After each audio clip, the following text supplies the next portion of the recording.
Hi, this is a training for Admins Center for inside Microsoft.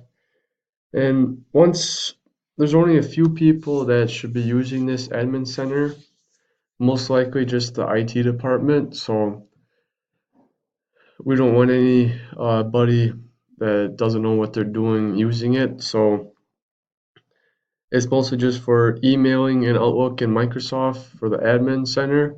So, for example, here you're able to see active users. You can add users, delete users, pretty much just modifying the users. It's located in the Microsoft apps. So if you go into the admin and you click that, you'll be able to access it, but only a few people will have access to it.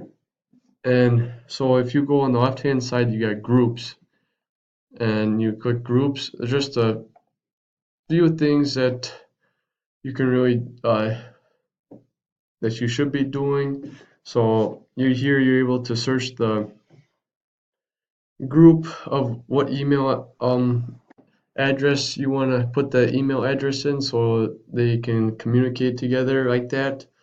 But you mostly can just manage all your Microsoft user experiences and stuff. So in that case, if you get someone has the wrong hands on it, they can make some pretty major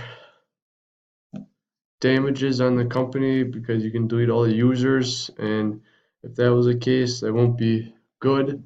So this is mostly just used for the IT department and just modifying users and making sure they're in the right group for the right reason for their email address. So that sums up the training video for the admin center. Thank you. Bye.